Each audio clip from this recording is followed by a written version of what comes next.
বিরোধীদের করা অভিযোগ কার্যত সিলমোহর। তৃণমূলে গোষ্ঠীদ্বন্দ্ব রয়েছে মেনে নিয়েছেন অভিষেক বন্দ্যোপাধ্যায়। একই সঙ্গে বিতর্কিত স্যালাইন কাণ্ড নিয়েও মুখ খুললেন অভিষেক বন্দ্যোপাধ্যায়।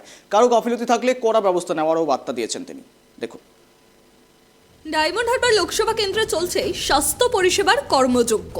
বুধবার ফলতায় সেবাশ্রম পরিদর্শনে যান অভিষেক বন্দ্যোপাধ্যায়। একদিকে যখন বিষাক্ত স্যালাইন কাণ্ডে তোলপাড় গোটা বাংলা, রাজ্যের স্বাস্থ্য ব্যবস্থা নিয়ে প্রশ্ন তুলছেন বিরোধীরা, ঠিক সেই সময় বিতর্কিত স্যালাইন কাণ্ডে মুখ খুললেন অভিষেক বন্দ্যোপাধ্যায়। তিনি বলেন, গোটা ঘটনাটি অত্যন্ত দুঃখজনক। রাজ্য সরকার বিষয়টি দেখছে। মেদিনীপুর হাসপাতালে প্রসূতি মৃত্যুতে কারো গাফিলতি থাকলে কড়া পদক্ষেপের বার্তাও দিলেন অভিষেক। কোনো গাফিলতির কারণে, কোনো ভুল ত্রুটির কারণে যদি একটা মানুষকে প্রাণ হারাতে হয় বা একটা প্রসূতির মৃত্যু ঘটে, তার বিরুদ্ধে আমার মনে হয় কঠোর থেকে কঠোরতম ব্যবস্থা নেওয়া উচিত। ডিপার্টমেন্টাল প্রসিডিং ইনিশিয়েট করা উচিত এবং এমন ব্যবস্থা নেওয়া উচিত যেন দৃষ্টান্ত হিসেবে আমাদের সমাজে থাকে, এর যাতে পুনরাবৃত্তি না হয়। অভিষেকের নজর শুধু প্রশাসনিক দিকেই নয়, নজরে রাখছেন দলের অন্দরও। তৃণমূলে যে গোষ্ঠী কোন্দল আছে, এদিন মেনে নিলেন তৃণমূলের সর্বভারতীয় সাধারণ সম্পাদক অভিষেক বন্দ্যোপাধ্যায়।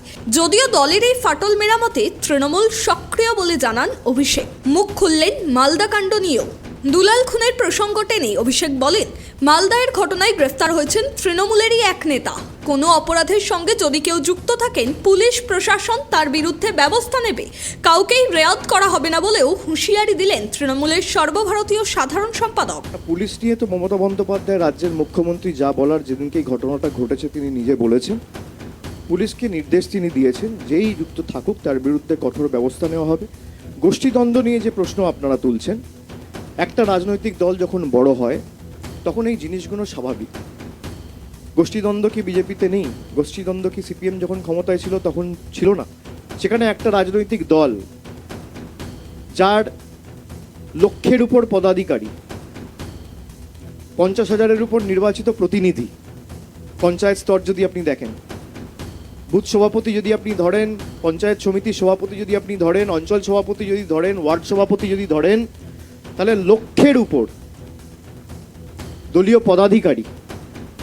তো এত বড় পরিবার, সেখানে 2-4 জনের মধ্যে মনোমালিন্য, মতভেদ থাকতেই পারে এবং এটা স্বাভাবিক।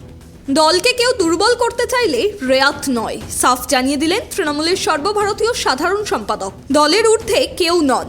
এদিন দলের সকলকে বিনয়ী হওয়ার বার্তা দিলেন অভিষেক বন্দ্যোপাধ্যায়। একই সঙ্গে তার নজর রয়েছে ডায়মন্ড হারবারের সেবাশ্রয়েও, তাও এদিন বুঝিয়ে দিলেন Abhishek. Bureau report, tribe TV Bangla.